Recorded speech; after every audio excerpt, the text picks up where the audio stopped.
think I'll be ready. Oh. I think it'll be just fine.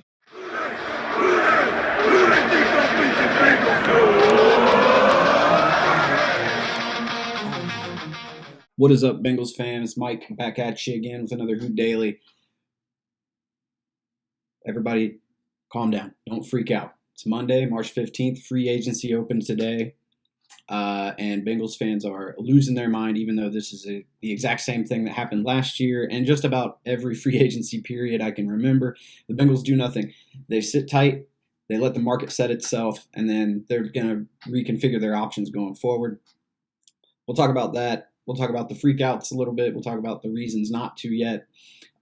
Also, the O-line, Joe Thuney got signed, so the Bengals missed out on that. A little bit of a flashback there to Warren Sapp saying that he was interested in coming to the Bengals. Turns out he was just kind of using the Bengals to get a better offer from the Bucs, I believe, back in the day.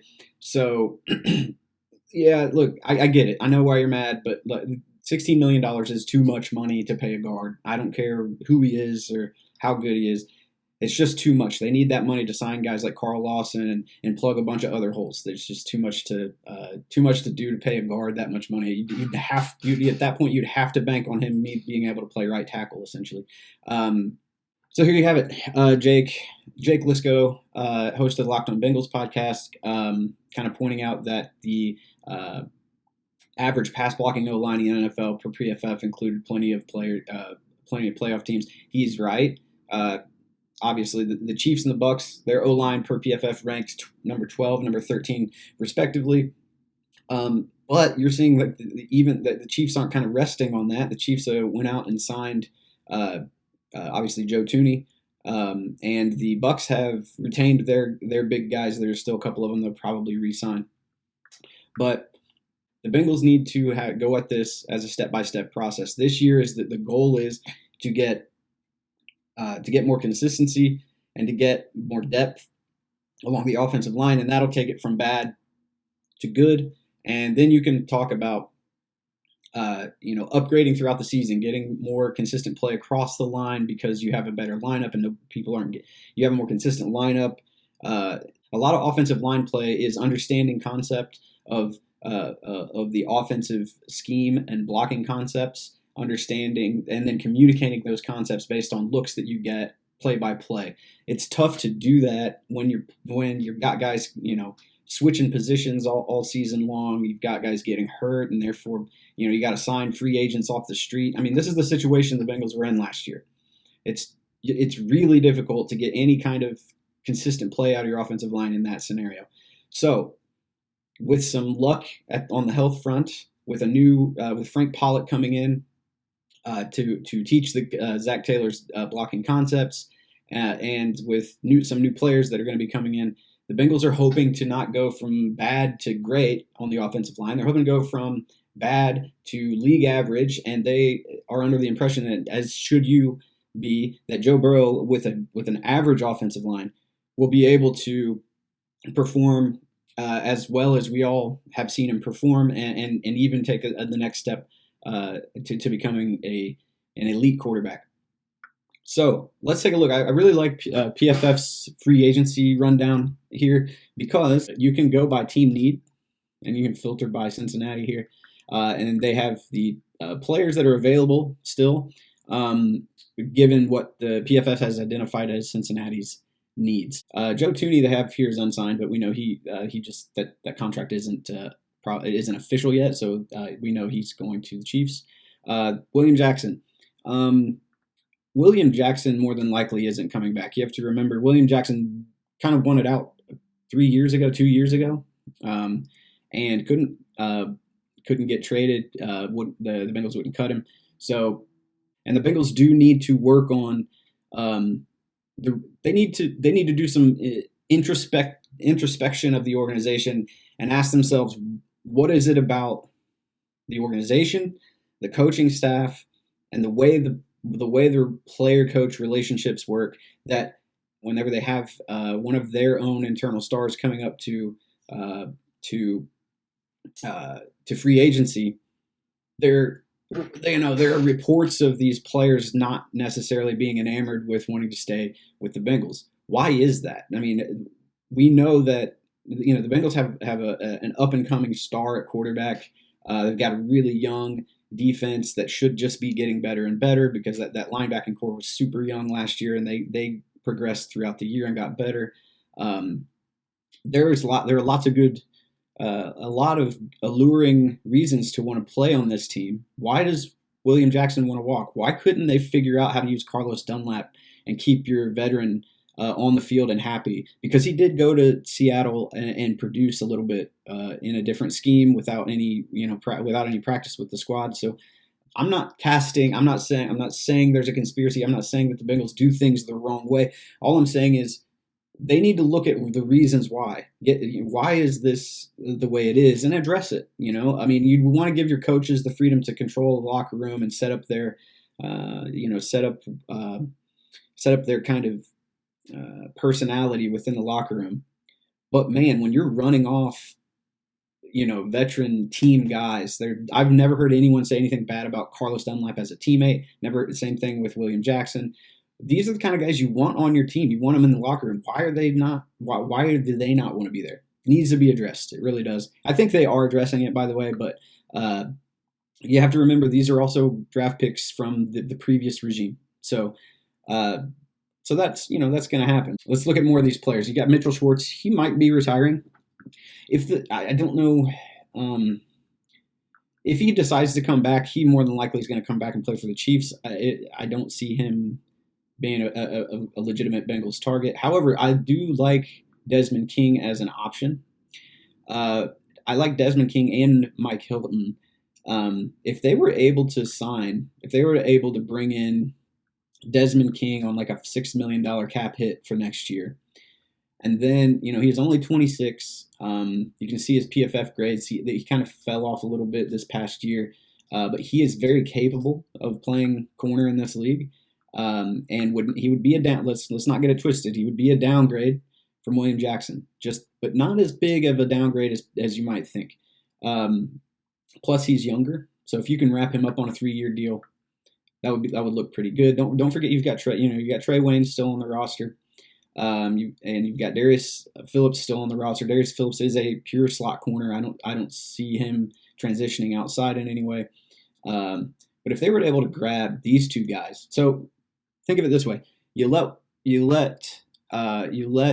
William Jackson III walk, and for the money it would take to re-sign him, actually probably a little bit less than the money it would take to re-sign him, you could sign two guys that are younger than he is, both of them not quite as good, but you go a long way to fill those depth. You could get Desmond King and Mike Hilton. I say that as in this isn't Madden. This is real life. These guys have to want to play for you. You have to be able to, iron out a contract and figure that out for yourself.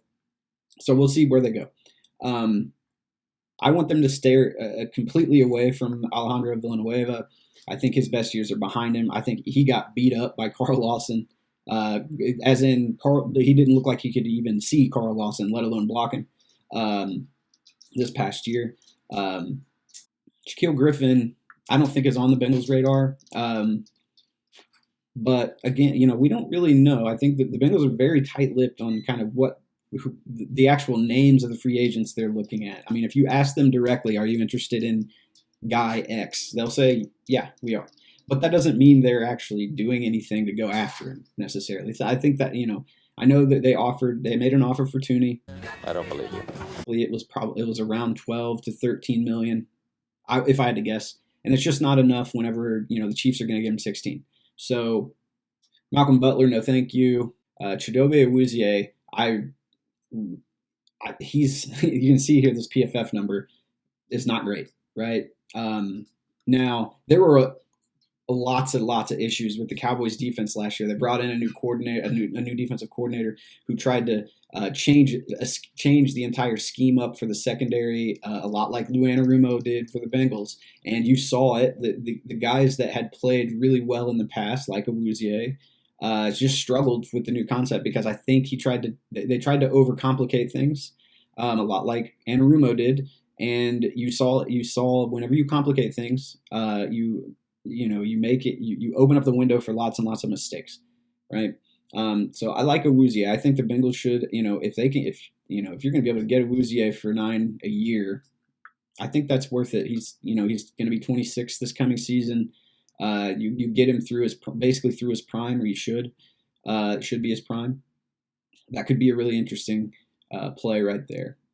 Brian Poole I think he's a pure slot corner as well, and the Bengals don't necessarily need more slot corners, but you can never, an old axiom, you can never have too many corners, right? There are some interesting prospects the Bengals might be looking, kind of getting the offensive line to average, right? Let's not forget, you got left tackle covered. Jonah Williams is a legit left tackle. Center, you've got probably a couple more years of Trey Hopkins left at center, but they need to be looking for a replacement there. You need probably 2 guards. There's this talk of Mike Jordan coming along and becoming a good guard.